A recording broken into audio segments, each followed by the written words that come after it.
Aql bu fikrlar fabrikasi hisoblanadi. U hamisha fikr yaratish bilan band bo'ladi.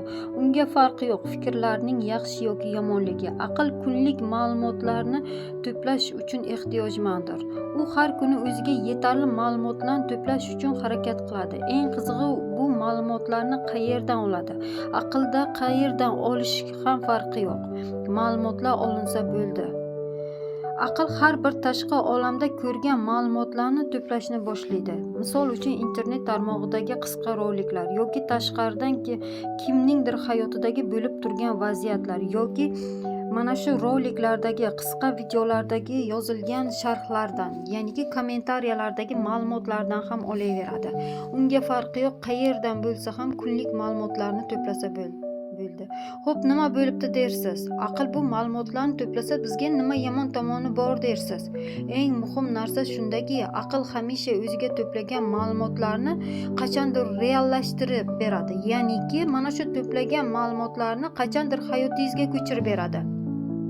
U shunchaki to'plagan ma'lumotlarni ma'lumot sifatida aqlga to'planib turmaydi. U hayotimizning qaysidir kunida yashab berishimiz kerak bo'ladi. Boya aytganimizdek, aqlga farqi yo'q. Bu yaxshi yoki yomon vaziyat. Unga uning farqi yo'q. Hamma vaziyatni ham reallashtiradi. Aql to'plagan ma'lumotlarning sifati muhim emas. Kunlik to'plashi kerak bo'lgan ma'lumotlarning soni muhim. U nechta ma'lumot to'plashga qodir bo'lsa, barchasini to'plab olaveradi. deb o'yladim o'zim xayolimdan. To'plagan ma'lumotlarimni qachon yashab berar ekanim, shuncha vaziyatlarni ongimda to'plagan ekanman-da deb o'zimning o'y fikrlarimga diqqat bilan qarashni boshladim va mana shu o'ylaganlarim ortidan qo'rqishni boshladim. Nima sababdan qo'rqishni boshladim? Chunki to'plagan ma'lumotlarimning 90% salbiy ma'lumotlar. Ya'ni to'plagan ma'lumotlarim ichida kimningdir kasal bolasiga yordam kerakligi uchun yig'lab chiqqan ona obrazi, yana kimningdir xotinini rosa kaltaklaganligini, yana boshqasini ko'chada kimningdir bolasi bilan avtohalokatga uchragani. O'ylayversam, to'plagan ma'lumotlarimning ichida ijobiysini izlab topish juda ham kam ekan. Eng qizig'i, bu to'plagan ba'zi ma'lumotlarim yashab bersam, qachon o'z hayotimni, o'z orzularimni yashar ekanim, qachon o'ylagan maqsadlarim uchun vaqt ajratar ekanim. Endi bunisi o'ylantirib qo'ygan edi meni. Hayotimda boy badavlat bo'lishni xohlar ekanim-u, lekin kunlik to'plagan ma'lumotlarim ichida bir dona bo'lsa ham boy badavlat bo'lishga oid ma'lumot yo'q ekani. Shundagina tushunib yetganim. Hayotimdagi to'satdan yo'q joydan paydo bo'lib qolaveradigan muammolarni endi qayerdan kelayotganligini tushunib olgan edim. Aql to'plaganlarni reallashtirish bilan band ekanda deb o'yladim. Menga tegishli bo'lmagan kimningdir muammosi ham menga ta'sir qilishi shundan ekanda. Demak, aqlga kunlik nimadir topshiriq berib, uning yechimini topishni buyurishimiz kerak ekanda.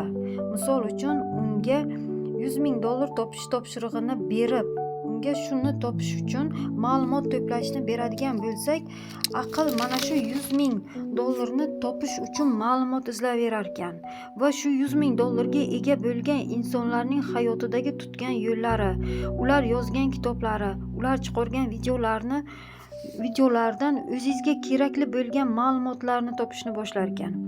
Bu kitoblardan yoki video roliklardan siz ham ega bo'lishingiz kerak bo'lgan yo'llarni sizning hayotingizga kirgizib beraverar ekan. Eng qizig'i nimada bilasizmi?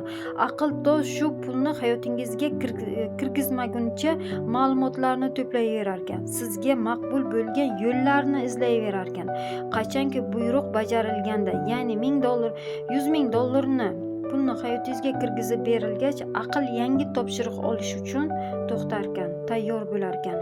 Agar biz aqlimizni doimo mashq qildirsak, uni doimo rivojlantirsak, unga faqatgina bitta topshiriq emas, bir nechta topshiriqni bir varakayiga bersak ham bo'lar ekan.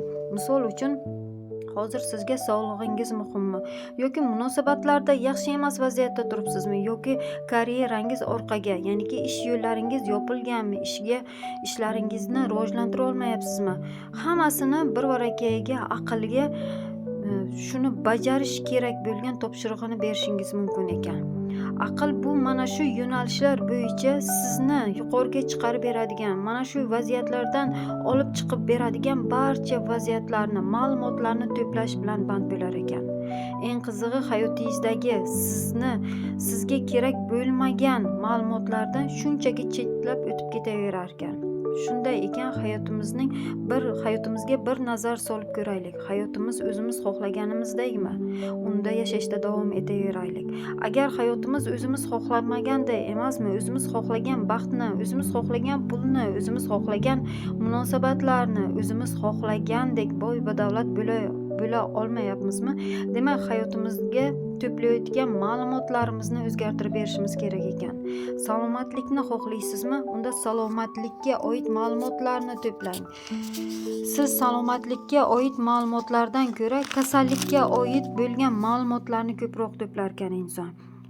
Misol uchun, siz boy badavlat bo'lishni xohlagan inson bu narsaning o'rniga u o'zini hayotiga pulga ochila olmayaptimi? Yetarli pullar kelmayaptimi? Bilingki, u o'zining hayotiga pulsizlikka oid bo'lgan ma'lumotlarni to'plab beryapti degani.